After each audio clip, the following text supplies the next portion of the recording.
نحمده ونصلي ونسلم على رسوله الكريم أما بعد فأعوذ بالله من الشيطان الرجيم بسم الله الرحمن الرحيم اعلموا أنما الحياة الدنيا لعب ولهو وزینة وتفاخر بینکم وتکاثر فی الاموال والاولاد کمثل غیث اعجب الکفار نباته ثم یہیج فتراہ مصفرا ثم یکون حطاما وفی الآخرة عذاب شدید ومغفرة من اللہ ورضوان وَمَا الْحَيَاةُ الدُّنْيَا إِلَّا مَتَاعُ الْغُرُورِ صدق اللہ العظیم۔ الصلاۃ والسلام علیک یا رسول اللہ، الصلاۃ والسلام علیک یا حبیب اللہ، الصلاۃ والسلام علیک یا نبی اللہ، الصلاۃ والسلام علیک یا نور اللہ، وعلی آلک واصحابک یا حبیب اللہ، صلی اللہ تعالی علیہ وسلم۔ میرے پیارے آقا صلی اللہ تعالی علیہ وسلم کے پیارے دیوانوں، ہم اور آپ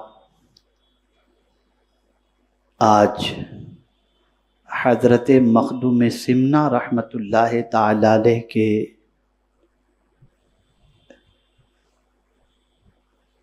حیات طیبہ کے ایک گوشے کو سمجھنے کے لیے اس اجتماع میں حاضر ہیں۔ حضرت مخدوم سمنہ رحمۃ اللہ تعالی علیہ کے حوالے سے کچھ عرض کرنے سے پیشتر جو مقام اللہ نے حضرت مخدوم سمنہ رحمۃ اللہ تعالی علیہ کو عطا فرمایا، اس کی وجہ کیا تھی اور اس مقام تک وہ کس بنیاد پر پہنچے، اسے تھوڑی سی سمجھنے کی ضرورت ہے۔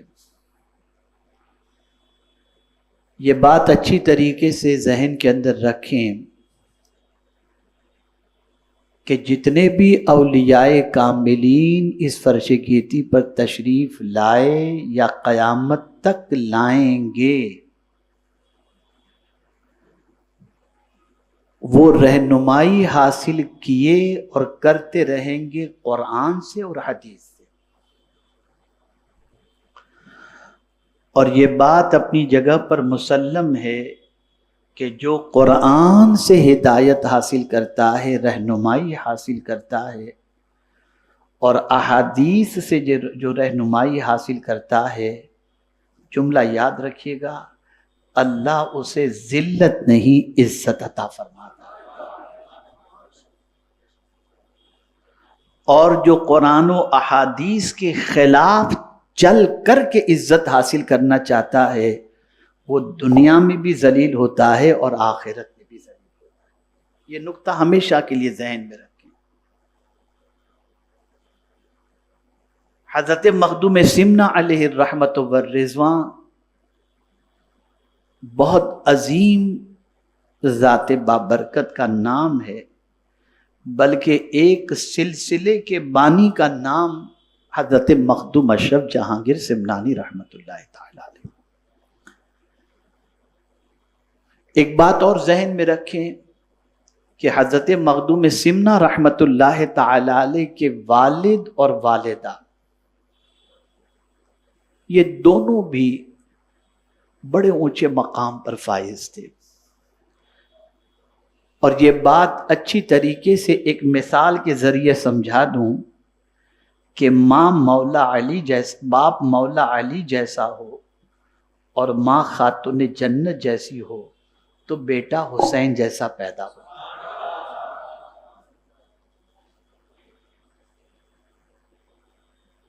سب سے زیادہ اس وقت ضرورت جو ہے نا، نسل کی فکر کرنے کی بجائے اصل کو فکر کرنے کی ضرورت ہے۔ ہم چاہتے ہیں کہ ہماری نسل درست ہو، لیکن ہم اپنی نسل کے لیے اپنے آپ کو درست کرنے کے لیے تیار نہیں۔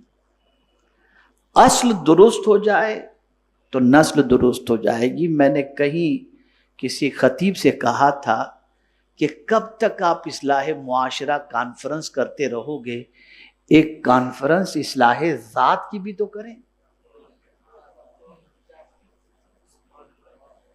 اس لیے کہ قرآن نے تو یہ کہا ہے قو انفسکم، اور ہم ساری دنیا کو جہنم سے بچانے کے لیے نکلے، اور ہمارا حال کیا ہے ہم ہی جانتے ہیں۔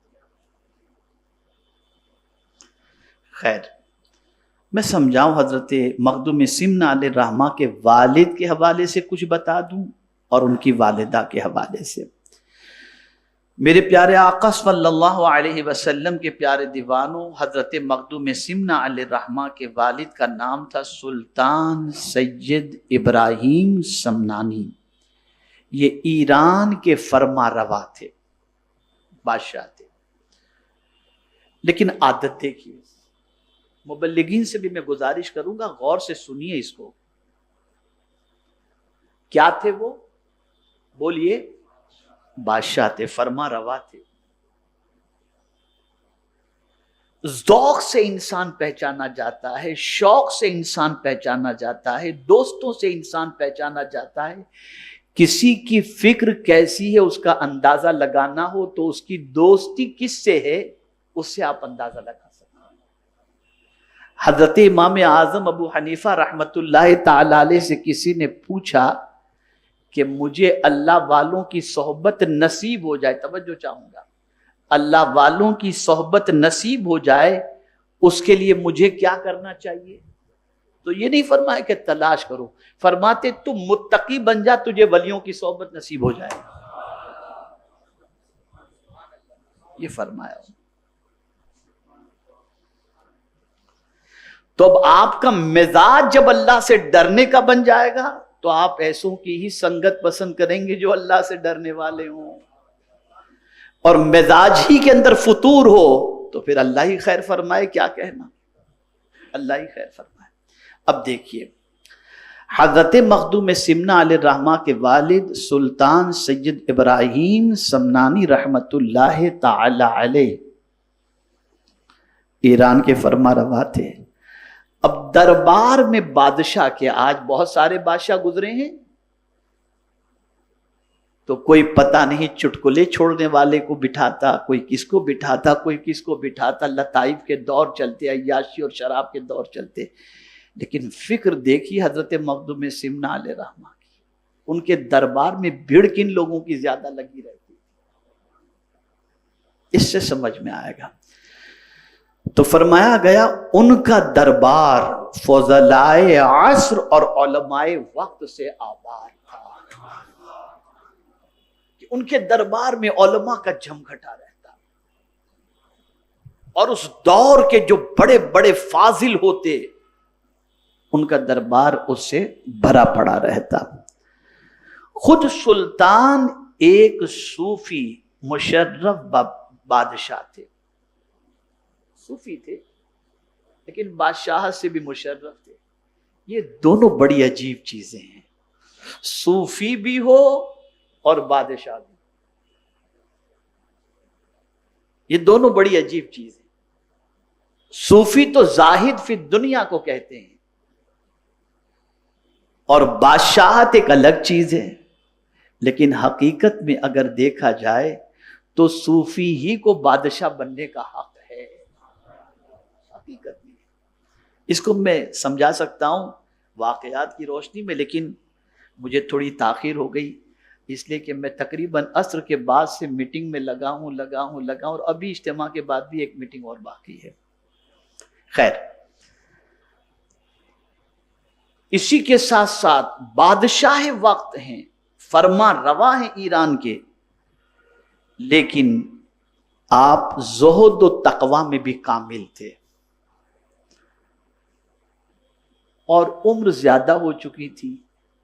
فکر تھی کہ میری بادشاہت میرے بعد میرا بیٹا سنبھالے، کاش اللہ مجھے کوئی بیٹا عطا فرما دے.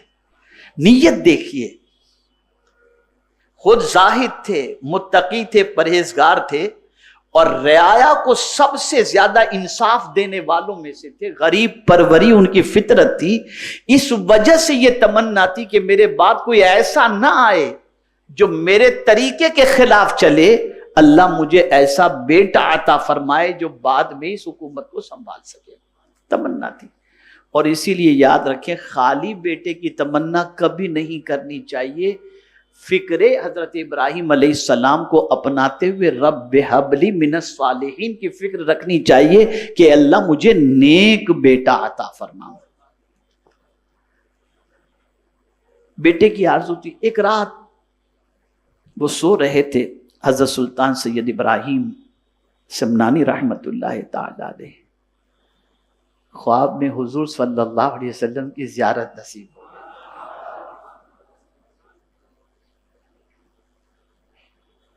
اور یاد رکھیں، جس نے خواب میں حضور صلی اللہ علیہ وسلم کو دیکھا، اس نے حضور ہی کو دیکھا، اس لیے کہ سرکار کی شکل کوئی شیطان لے ہی نہیں سکتا. اور جسے خواب میں حضور صلی اللہ علیہ وسلم کا دیدار نصیب ہو جائے، اس کی عظمتوں کا کیا کہنا. تو خواب میں حضور صلی اللہ علیہ وسلم کو انہوں نے دیکھا، مانگا تھا ایک بیٹا. میرے کریم سے گر قطرہ کسی نے مانگا، دریا بہا دیے ہیں در بے بہا دیے ہیں. مانگا تھا ایک بیٹا، حضور نے خواب میں مخدوم سمنا کے والد کو 2 بیٹوں کی بشارت عطا فرمائی. اب 2 بیٹوں کی بشارت عطا فرمانے کے بعد نام بھی حضور نے بتا دیا. آقا کریم صلی اللہ علیہ وسلم نے فرمایا، ایک کا نام محمد اشرف اور دوسرے کا نام محمد اعرف رکھنا. یہ 2 بیٹوں کی حضور صلی اللہ علیہ وسلم نے بشارت. اور حضرت مخدوم اشرف کے بارے میں فرمایا، اشرف اور رنگ سوری اور معنوی ہوگا. چنانچہ 708 ہجری میں بوقت صبح صادق خورشید معرفت طلوع ہوا، جو بعد کو اشرف الملت والدین سید محمد اشرف جہانگیر سمنانی نور بخشی کے نام سے مشہور ہوئے. یہ مخدوم سمنا علیہ رحمہ کے والد کی تھوڑی سی بات میں نے آپ کے سامنے رکھی. اب حضرت مخدوم اشرف جہانگیر سمنانی رحمت اللہ تعالی علیہ، ان کی کیفیت کیا تھی میں اس کے حوالے سے بعد میں بتاؤں گا، تاکہ تھوڑی سی آپ کے اندر سننے کی جستجو اور تڑپ باقی رہے کہ آگے کا معاملہ کیا ہے. لیکن اس سے پہلے میں دنیا کے بارے میں بتا دوں.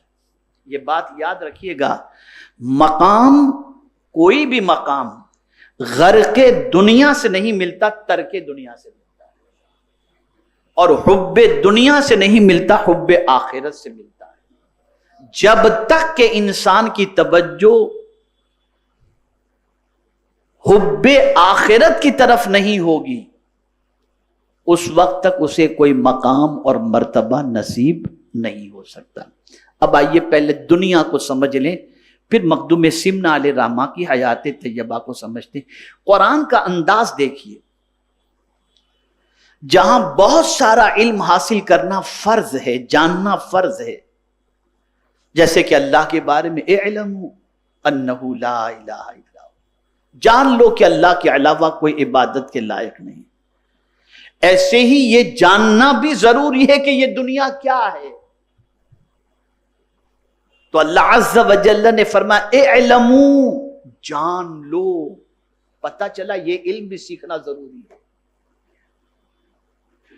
جب کسی چیز کا علم ہوگا تو اس سے کتنا فائدہ اٹھایا جائے، کس سے بچا جائے، یہ سمجھ میں آئے گا۔ مثال کے طور پر میں آپ کو بتاؤں، آپ کے پاس، ہمارے پاس، سب کے پاس یہ علم ہے کہ سانپ کاٹے گا تو مر جائیں گے، تو بچتے ہیں سانپ سے، دیکھتے ہیں تو ڈرتے ہیں۔ اگر یہ علم جیسا بچے کو نہیں ہوتا تو بچہ سانپ کو دیکھ کر پکڑنے چلا جاتا، علم نہیں ہے اس کے پاس۔ تو ایسے ہی یہ بھی جاننا ضروری ہے کہ یہ دنیا ہے کیا، دنیا بنا ہے۔ دنیا لفظ جو ہے نا، یہ دنا سے بنا ہے، اس کے معنی قریب کے ہوتا ہے۔ کیا ہوتا ہے اس کے معنی؟ بولیے۔ جیسا کہ قرآن مقدس میں حضور کے بارے میں فَكَانَ قَابَ قَوْسَيْنِ اَوْ أَدْنَىٰ، دو کمانوں کا فاصلہ رہ گیا یا اس سے بھی کم، یہ دنا کے معنی کم، جلدی، ٹھیک ہے، قریب کے معنی میں آتا ہے۔ تو یہ دنیا قریب والی چیز کو کہتے ہیں، آخرت لیٹ والی چیز کو کہتے ہیں، اسی لیے آخرت رکھا گیا، یعنی بعد والی، دنیا جلدی والی۔ اب اس کو قرآن مینشن کرتا ہے، اعلموا، جان لو، یعنی اب الرٹ ہو جاؤ، جس دنیا میں تم زندگی گزار رہے ہو ذرا جانو تو صحیح یہ دنیا ہے کیا، پہلے جانو اس کو۔ تو اللہ فرماتا ہے انما الحیات الدنیا لعب ولہو، جان لو کہ دنیا کی زندگی تو نہیں مگر کھیل کود۔ یہ دنیا کی زندگی کیا خالی کھیل کود ہے؟ ایک بڑے مفکر نے بڑی پیاری بات کہی، یہ بھی کوئی زندگی جو ختم ہونے والی ہو؟ اصل زندگی تو وہ ہے جو ختم ہونے والی نہ ہو۔ یہ دنیا کی زندگی تو ختم ہونے والی ہے، تو دنیا کی زندگی کیا ہے؟ کھیل کود۔ مثال کے طور پر کھیل کا دور چلتا ہے، اسٹیڈیم کو لے لیجئے، میچ چل رہا ہے، او بھیڑ بھاڑ سب اکٹھی نظر آتی ہے، میچ ختم ہوا تو پھر ویران، کبے اڑ رہے ہیں، کوئی اس اسٹیڈیم کے اندر، پیویلین کے اندر، گراؤنڈ کے اوپر کوئی نظر نہیں آتا۔ تو یہ کیا ہے؟ دنیا کھیل کود ہے، ایک دن ویران ہو جائے گی یہ دنیا۔ ابھی جو کچھ تم دیکھ رہے ہو یہ کھیل کود والی پوزیشن ہے، یہ کھیل کود والے چلے جائیں گے، دنیا ویران۔ کل من علیہا فان، من علیہا فرمایا گیا، کل من علیہا، جو کچھ بھی اس پر ہے، فنا، ختم ہو جانے والی، باقی رہنے والی۔ وَيَبْقَى وَجْهُ رَبِّكَ ذُو الْجَلَالِ وَالْإِكْرَامِ۔ اسی لیے بہت بڑے مفکر نے کہا ہے، انسان سے بڑا بے وقوف کون ہو سکتا ہے؟ توجہ چاہوں گا، اگر میری گفتگو میں یہی جملہ یاد رہ گیا اور اس کی پریکٹس کی اللہ مجھے، آپ کو، سب کو توفیق عطا فرمائے، تو بہت بڑی تبدیلی پیدا ہو سکتی ہے۔ انسان کتنا بے وقوف ہے، فنا ہونے والی چیز سے تو محبت کرتا ہے، باقی رہنے والے خدا سے محبت نہیں، کتنا بے وقوف ہے۔ اور اس کو قرآن نے ایک اور جگہ پر فرمایا، ما عندکم ینفد وما عند اللہ باق، جو کچھ تمہارے پاس ہے سب ختم ہو جائے گا، فنا ہو جائے گا، کوئی چیز باقی نہیں رہے گی، لیکن جو کچھ اللہ کے پاس ہے وہ باقی رہنے والا ہے، وہ کبھی ختم نہیں ہو سکتا۔ تو پہلی چیز دنیا کے بارے میں قرآن نے کیا بتائی؟ یہ دنیا کیا ہے؟ کھیل کود۔ آگے کیا فرمایا؟ وزینہ، اور یہ دنیا زینت ہے، اس کے اندر آرائش ہے، خوبصورتی ہے۔ اور یہ خوبصورتی کیا ہے؟ کیوں ہے؟ اللہ نے یہ زمین پر خوبصورتی، کبھی ہم آبشار دیکھتے ہیں، یعنی وہ جو کہتے ہیں نا نائگرا فال وغیرہ، فال دیکھنے کے لیے لوگ یہاں سے جاتے ہیں، پنجگنی جاتے ہیں، کوئی کہاں جاتا ہے، کوئی کہاں جاتا ہے، لوناوالا جاتا ہے، خالی فال دیکھنے اور نہانے کے لیے، ساری چیزیں ہوتی ہیں۔ کتنا اچھا منظر ہے، کبھی گارڈن دیکھا، کبھی سورج کو ڈھلتے دیکھا، نکلتے دیکھا، تو کہتے ہیں کتنا خوبصورت ہے۔ لیکن یہ ساری چیزیں کیوں ہیں؟ اللہ نے یہ خوبصورتی کیوں رکھی؟ قرآن سے پوچھو نا، کیوں رکھی اللہ نے؟ تو اللہ فرماتا ہے اِنَّا جَعَلْنَا مَا عَلَى الْأَرْضِ زِينَةً لَهَا لِنَبْلُوَهُمْ أَيُّهُمْ أَحْسَنُ عَمَلًا۔ ہم نے یہ جو کچھ بھی خوبصورتی رکھی ہے زمین کے اوپر، یہ سب اس لیے ہے کہ آزمایا جائے کہ کون ہے جو سب سے اچھا عمل کرتا ہے۔ یعنی یہ جب اتنی خوبصورت ہے تو جنت کتنی خوبصورت ہوگی، اور یہ جتنی خوبصورتی نظر آتی ہے سب فنا ہو جائے گی، جنت کبھی فنا ہونے والی نہیں، اس کی خوبصورتی۔ تو کون اچھا عمل کرتا ہے؟ تاکہ نہ ختم ہونے والی جنت کا وہ حقدار بن جائے۔ تو یہ زینت، دو چیزیں، کھیل کود، زینت۔ تیسری چیز فرمائی وَتَفَاخُرٌ بَيْنَكُمْ، اور ایک دوسرے کے درمیان پراؤڈ کے لیے فخر کرنے، میرے پاس اتنا مال، میرے پاس اتنی گاڑی، یہ سب ہوتا رہتا ہے۔ کچھ لوگ تو کیا بتاؤں میں، ابھی وقت نہیں ہے میرے پاس، پتہ نہیں دنیا کو دکھانے کے لیے نہ جانے کیا کیا لوگ کرتے ہیں، کیا کیا کرتے ہیں، لباس سے لے کر ہر چیز کے اندر تفاخر کا معاملہ آپ کو نظر آئے گا۔ یہاں تک کہ میری بہنیں اگر گھروں میں سن رہی ہوں تو ان کی ایک سوچ کو میں کریکٹ کرتا ہوا چلوں، وہ ایک ڈریس دوسری شادی میں نہیں پہنتی، ہر شادی کے لیے نیا ڈریس، پتہ نہیں یہ ڈریس انہوں نے اس شادی میں دیکھ لیا ہو، ابھی بھی پہن کر کے جائیں گے تو یہ نہ سوچیں کہ ان کے پاس کوئی دوسرا ڈریس ہے ہی نہیں، یہ سوچ۔ تو یہ پراؤڈ کا آپ سمجھ سکتے ہیں، ممبئی کے لوگ ہیں، دماغ اچھا ہے، آپ لوگوں کا اشارے میں سمجھ جائیں گے، تو یہ فطرت بھی انسان کی ہے۔ تو یہ دنیا میں کیا ہے، پراؤڈ ایک دوسرے پر۔ چوتھی چیز وَتَفَاخُرٌ بَيْنَكُمْ وَتَكَاثُرٌ فِي الْأَمْوَالِ وَالْأَوْلَادِ، اور بچوں کی کثرت اور مال کی کثرت۔ یہ انسان دنیا میں یہ ساری چیزوں کو دیکھتا ہے، میرے پاس اتنا، میرے پاس اتنا، میرے پاس اتنا، بس یہ سب چلتا ہے، یہ آپ کو دنیا کے اندر یہ ساری چیزیں نظر آئیں گی۔ اب قرآن جو ہے ان ساری چیزوں کا نچوڑ بتا رہا ہے۔ اب یہ ساری چیزیں کیا، کمثل غیث، اللہ عز و جل فرماتا ہے اس مہ کی طرح ہے جس کا اگایا سبزہ کسانوں کو بھایا۔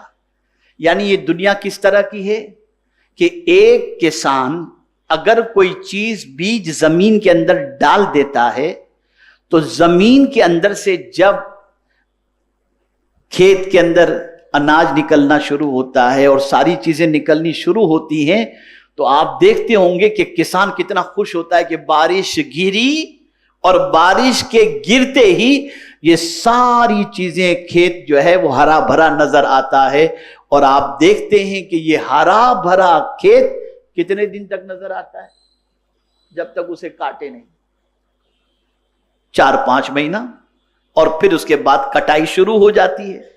تو جب کٹائی شروع ہو جاتی ہے تو پھر آپ دیکھتے ہیں کہ یہی کھیت جو ہے وہ ویران ہو جاتا ہے۔ جواب دیجئے، آپ میری بات سمجھ رہے ہیں؟ میں بہت آسان لب و لہجے میں سمجھا رہا ہوں۔ ایسا ہوتا ہے نا، کسان کا معاملہ کیا ہوتا ہے، بیج بو دیتا ہے، بارش گرتی ہے، بارش کے بعد اس کے اندر جو ہے وہ اناج اور غلہ نکلنا شروع ہوتا ہے، اور غلے کو دیکھ کر کے کسان خوش ہوتا ہے، او میرا غلہ، میرے اناج، ماشاءاللہ میری کھیتی باڑی بہت اچھی ہو گئی، اور پھر وہ کھیت کو جو ہے ویران کر دیتا ہے، وہ غلہ کاٹ لیتا ہے، پورا جو ہے وہ میدان بن جاتا ہے۔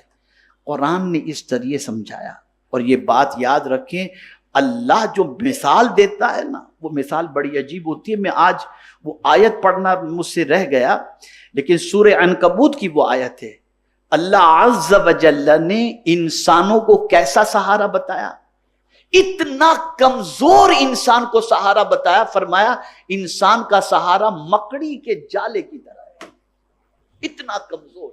اب مکڑی کا جالا آپ سمجھ سکتے ہیں اتنا کمزور ہوتا ہے۔ خیر، تو ادھر بھی اللہ نے مثال کیا بیان فرمائی، اس مہ کی طرح ہے جس کا اگایا سبزہ کسانوں کو بھایا، پھر سوکھا تو اس سے زرد دیکھے پھر روندن ہو گیا۔ یعنی پہلے تو اگایا، پھر دیکھا بہت لہلہا رہا ہے ہمارا کھیت، اور پھر اس کے بعد وہ پلین ہو گیا۔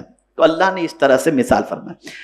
اور پھر وہ شخص جو دنیا کی محبت میں ڈوب کر دنیا ہی کا ہو رہا، تو قرآن کہتا ہے وَفِي الْآخِرَةِ عَذَابٌ شَدِيدٌ، اور آخرت میں سخت عذاب ہے، آخرت میں سخت۔ وَمَغْفِرَةٌ مِّنَ اللَّهِ وَرِضْوَانٌ، اور اللہ کی طرف بخشش اور اس کی رضا۔ اور دنیا کا جینا تو نہیں مگر دھوکے کا مال۔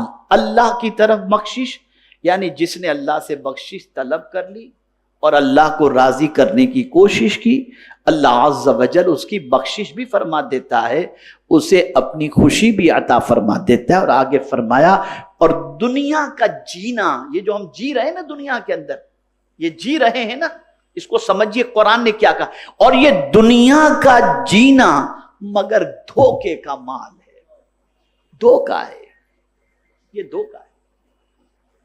اللہ والے قرآن کے ذریعے ہر چیز کو سمجھتے تھے، تو دنیا کو بھی انہوں نے سمجھا کہ یہ دنیا دھوکے کی جگہ ہے، یہاں جو کچھ ہے وہ سب ختم ہو جائے گا، ساری چکا چوند سب ختم ہو جائے گی، ساری خوبصورتی اور زینت سب ختم ہو جائے گی، ساری آرائش ختم ہو جائے گی، ساری خوبصورتی ختم ہو جائے گی، یہاں تک کہ ہم بھی اس دنیا سے چلے جائیں گے، پرماننٹ ہم اس دنیا میں نہیں رہ سکیں گے۔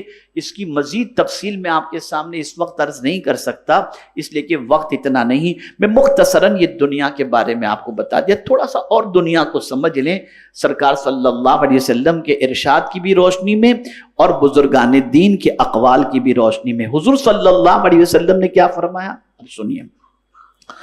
حضرت ابو ہریرہ رضی اللہ تعالیٰ عنہ سے روایت ہے کہ حضور صلی اللہ علیہ وسلم نے فرمایا الدنیا ملعون وما فیہا، دنیا ملعون ہے اور اس کی ہر چیز بھی ملعون ہے۔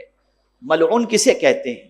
جو اللہ کی رحمت سے دور، جس پر اللہ نے لعنت کی ہو۔ دنیا اور اس میں جو بھی چیزیں ہیں وہ سب ملعون ہیں۔ یہ کون کہہ رہا ہے؟ یہ غیب دان نبی صلی اللہ علیہ وسلم نے ارشاد فرمایا۔ مگر پھر حضور نے اس سے الگ کیا، استثناء کیا، کیا چیزیں ملعون نہیں؟ تو سرکار صلی اللہ علیہ وسلم نے ارشاد فرمایا جو اللہ کے لیے ہے وہ ملعون نہیں۔ اور ایک روایت میں ہے علماء، علم اور اللہ کا ذکر، یہ بھی ارشاد ہے کہ دنیا ملعون ہے لیکن علماء، علم اور اللہ عز و جل کا ذکر یہ ایسی چیزیں ہیں کہ اگر کسی کے پاس علم ہے یا کوئی صاحب علم ہے تو اللہ تعالیٰ اس کی وجہ سے رحمتیں نازل فرماتا ہے۔ کوئی علم حاصل کرنے کے لیے جاتا ہے، اللہ اس کے لیے جنت کے راستے آسان فرما دیتا ہے، اور کوئی اللہ کا ذکر کرتا ہے تو اللہ عز و جل اسے دل کے سکون کی دولت سے مالا مال فرما۔ اور جو بھی چیز اللہ کے لیے، آپ تجارت اللہ کے لیے کریں تو ملعون نہیں ہے، آپ کھانا اللہ کے لیے کھائیں ملعون نہیں ہے، آپ کسی سے دوستی اللہ کے لیے کریں ملعون نہیں ہے، بلکہ حضور فرماتے من احب للہ وابغض للہ واعطى للہ ومنع للہ فقد استکمل الایمان، جس نے اللہ کے لیے کسی سے دوستی کی، جس نے اللہ کے لیے کسی سے دشمنی کی، جس نے اللہ کے لیے کسی کو دیا اور جس نے اللہ کے لیے کسی کو منع کیا، آقا کریم فرماتے صلی اللہ علیہ وسلم اس کا ایمان مکمل ہو گیا۔ تو اللہ کے لیے اگر کوئی چیز ہو تو حضور نے اس کا احاطہ کر دیا۔ قربان جائیے میرے آقا صلی اللہ علیہ وسلم کی عظمت۔ کہتے ہیں پروردگار نے خود فرمایا میرے محبوب ذرا بتا دو اپنی کیفیت اپنے ماننے والوں کو، جو بڑی محبت آپ سے کرتے ہیں نا، ان کو بتا دو آپ کی کیفیت کیا ہے۔ کہا قل، بتا دو تم کہہ دو۔ اور یہ بات یاد رکھیں، ایک نکتہ عرض کر دوں، حضور کو جو رب نے کہنے کا حکم دیا یہ حضور ہی کہہ سکتے ہیں، ہر کسی کو وہ کہنے کا حکم اللہ نے نہیں دیا۔ یہاں سے یہ بات واضح ہو گئی کہ قل انما انا بشر مثلکم، اللہ نے حضور سے کہنے کے لیے کہا، امتی کو کہنے کے لیے نہیں کہا ہے۔ تم نہ کہو، میرا محبوب کہے گا، اور تمہیں کہنا ہے تو یا رسول اللہ کہو۔ تو اللہ نے حضور سے فرمایا قل، اور ہم سے کہا لا تقولوا راعنا وقولوا انظرنا، ہمیں یہ کہنے کے لیے کہا۔ تو عرض یہ کر رہا تھا کہ میرے پیارے آقا صلی اللہ تعالی علیہ وسلم کے پیارے دیوانوں، اللہ نے حضور سے فرمایا میرے محبوب اپنی کیفیت بتا دو، کیا تمہاری کیفیت ہے؟ تو اب دیکھیے سرکار نے کتنی پیاری بات بتائی، ارشاد فرمایا ان صلاتی و نسکی، یہ دو چیزیں ایک سیپریٹ ہو گئی، میری نماز میری قربانی، یہاں یہ دو چیزوں کے اندر تو مسلمان کسی حد تک نظر آتے ہیں کہ نماز کے وقت نیت کرتے ہیں منہ میرا کعبہ شریف کی طرف واسطے اللہ تعالیٰ کے، جانور کو ذبح کرتے وقت بھی یہ کہتے ہیں کہ اللہ کے لیے، لیکن جو آگے حضور نے فرمایا ذرا اس کو دیکھو، یہ حضور ہی کی شان ہے، محیایا و مماتی للہ رب العالمین، میرا جینا بھی اللہ کے لیے اور میرا مرنا بھی اللہ کے لیے۔ اب اس میں سب کچھ آ گیا، جیو بھی تو اللہ کے لیے اور مرو بھی تو اللہ کے لیے، یہ کیفیت ہونی چاہیے۔ میرے پیارے آقا صلی اللہ علیہ وسلم کے پیارے دیوانوں، چلیے پھر مخدوم سمنہ علیہ الرحمہ کی طرف چلتے ہیں تاکہ ذرا آپ ان کی فکر کو سمجھ سکیں اور ان کی عظمت کو سمجھ سکیں۔ میرے پیارے آقا صلی اللہ علیہ وسلم کے پیارے دیوانوں، میں بہت معذرت چاہتا ہوں، میٹنگوں کی وجہ سے مجھے تاخیر ہو گئی، ورنہ میں اس موضوع کو آج بہت اچھی طرح آپ کے ذہن میں بٹھانے کا ارادہ رکھتا تھا۔ بہرکیف اب آئیے حضرت مخدوم سمنہ علیہ الرحمہ کے حوالے سے سنتے ہیں۔ والد کی خوبی آپ نے سن لی، اب والدہ کے حوالے سے سنیے گا، آگے بتاؤں گا۔ حضرت مخدوم سمنہ علیہ الرحمہ کے یہاں جب حضرت مخدوم سمنہ علیہ الرحمہ کی جب ولادت ہوئی تو بچپن ہی سے شوق کیا تھا حضرت مخدوم سمنہ کا؟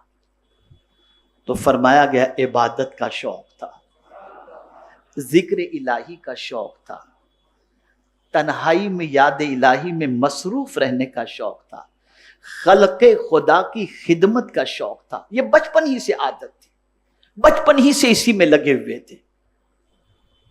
جب زندگی کی ساعتیں گزرنے لگی تو میرے پیارے آقا صلی اللہ علیہ وسلم کے پیارے دیوانوں، ان کے والد کے وصال کے بعد تخت ان کے پاس آیا، حکومت ان کے پاس آئی۔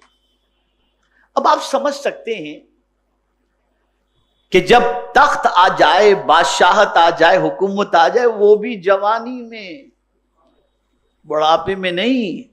آج باپ بہت سارے الحمدللہ یہاں پر بیپاری حضرات موجود ہیں، سمجھ سکتے ہیں کہ اگر باپ نے مال چھوڑ کر اس دنیا سے کچھ کیا اور جوانی ہی میں بچے کو بہت سارا مال آ گیا، اللہ ماشاءاللہ نہیں معلوم بچہ جوانی میں مال کہاں خرچ کرتا ہے۔ لیکن یہ مخدوم سمنہ ہیں، ولی کے بیٹے ہیں، اس لیے آپ دیکھیں جوانی کے اندر بادشاہت ملی، لیکن لکھنے والے نے لکھا اور کیا خوب لکھا ہے، فرماتے حضرت مخدوم سمنہ علیہ الرحمہ کا یہ حال تھا کہ تمام مصروفیات کے باوجود وقت نکال کر عبادت میں مشغول رہتے تھے، وقت نکال کر۔ اور اسی کے ساتھ ساتھ فرمایا گیا کہ آپ کی نوجوانی کا ایک بہت مشہور واقعہ ہے، غور سے سنیے گا، اس کو پھر میں قرآن سے ٹچ کر کے آپ کو سمجھاؤں گا۔ مشہور واقعہ ہے، شہر سمنہ سے متصل ایک پہاڑی کے غار میں، ایک بہت انٹرسٹنگ ٹاپک ہے میڈیٹیشن۔ میں اس مرتبہ سفر میں اس پر بہت میں نے محنت کی، اور میڈیٹیشن کے حوالے سے میں نے قرآن و حدیث کے اندر جو پڑھا ہے، یقین مانے دنیا سے دل ایک دم اچٹ ہو جائے اور آدمی غار کے اندر بیٹھنا پسند کر لے۔ اور میڈیٹیشن کا بینیفٹ کیا ہے وہ میں انشاءاللہ پھر کبھی، لیکن ایک سلسلہ میں شروع کروں گا، اس میں آپ سب نے آنا، آئیں گے انشاءاللہ، وقت نکالیں گے نا انشاءاللہ۔ میری میٹنگ ہے ابھی اجتماع کے بعد، اور پھر بھی اور بھی بہت ساری میٹنگ ہے، میں اس میں یہ سلسلہ انشاءاللہ اس پر میں گفتگو کروں گا، اور ایک پلان کے ساتھ اس کو انشاءاللہ شروع کریں گے، لیکن آپ کا ساتھ چاہیے اس کے اندر، ٹھیک ہے نا؟ ٹھیک۔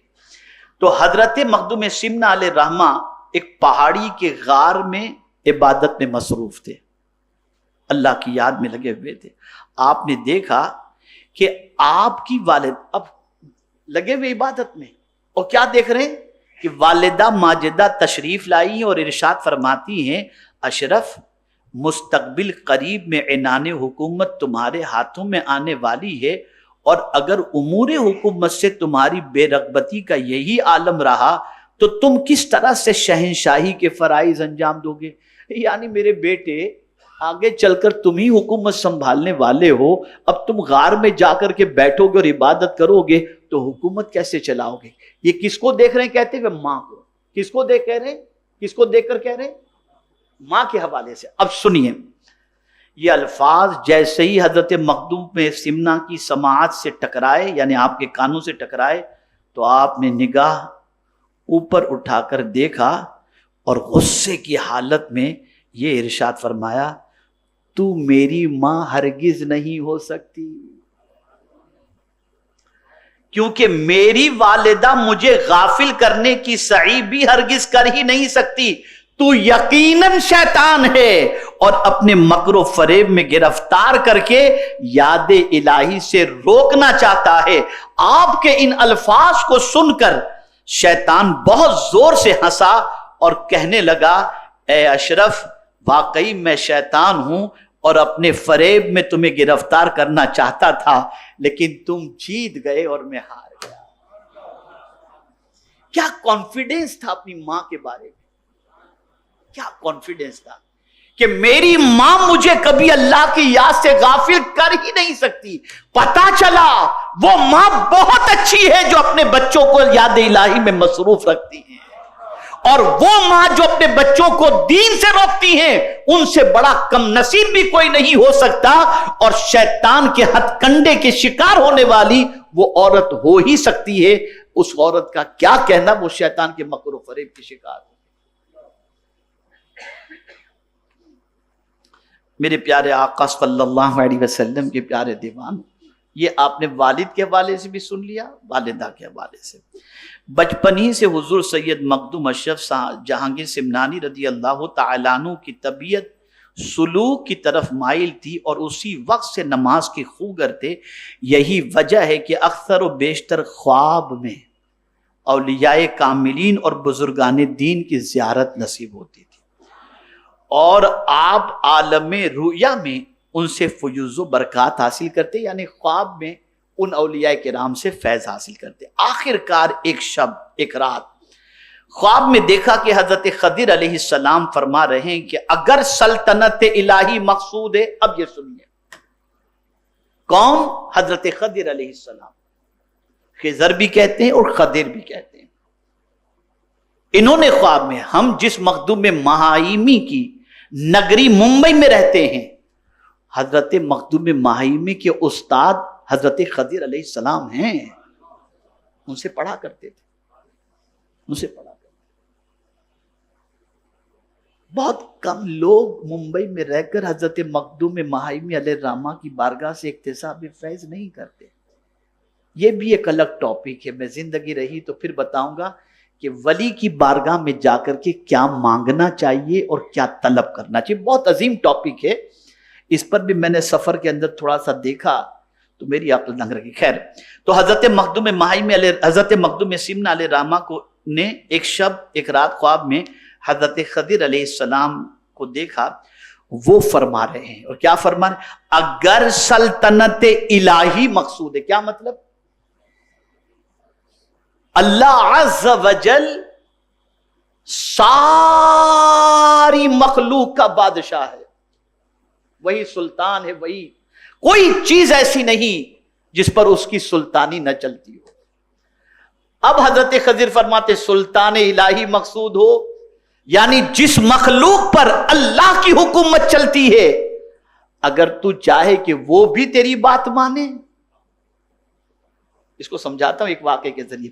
حضرت ابراہیم ابن ادہم رحمت اللہ تعالی علیہ بادشاہ وقت تھے، ایک رات اپنے محل میں سو رہے تھے، محل کی چھت پر کسی کے چلنے کی آواز آئی، تو حضرت ابراہیم ابن ادہم رحمت اللہ تعالی علیہ نے آواز دی، کون ہے جو اس وقت بادشاہ کے محل پہ چل رہا ہے؟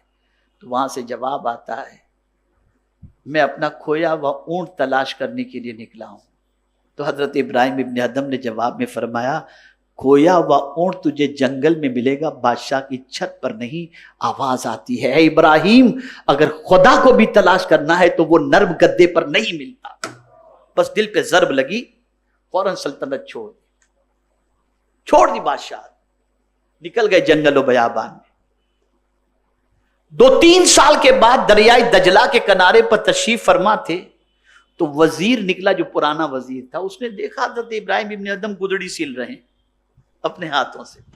اس نے کہا حضرت یہ کیا کر رہے ہیں آپ؟ یہ کتنا اچھا دور تھا، کوئی کام آپ کو ہاتھ سے نہیں کرنا پڑتا تھا، سب آپ کے غلام کر لیتے تھے، پانی مانگتے تھے 10 ہاتھ پانی لے کر آ جاتے تھے، آج آپ کو اپنے ہاتھوں سے گدڑی سلنی پڑ رہی۔ تو حضرت ابراہیم ابن ادم رحمۃ اللہ تعالی علیہ نے اپنی سوئی دریا میں ڈال دی اور ڈالنے کے بعد فرمایا میری سوئی مجھے چاہیے. تو سونے کی سوئی لے کر کے مچھلیاں سطح آب پر نمودار ہو گئی.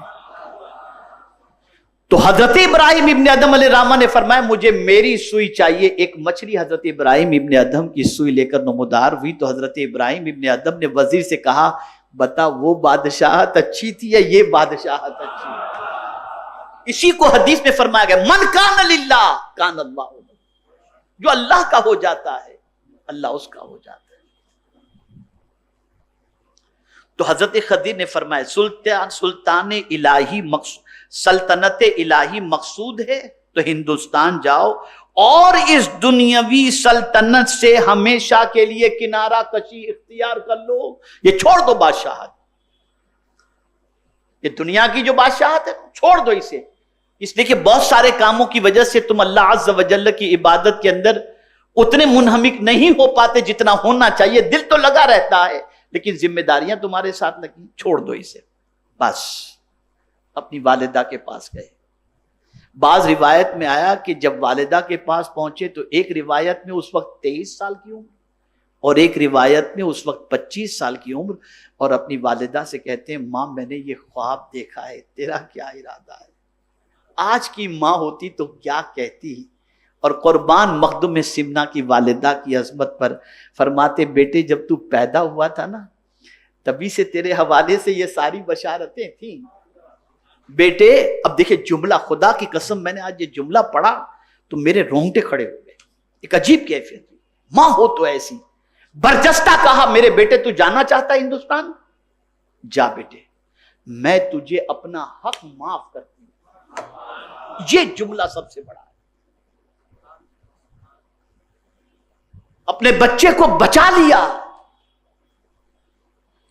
جو خدمت کا معاملہ ہے, جو دیکھ بھال کا معاملہ ہے, ماں نے یہ کہہ کر اپنے بچے کو اس راستے کا مسافر بنا دیا کہ میں اپنا حق تجھے معاف کرتی ہوں اللہ کے لیے.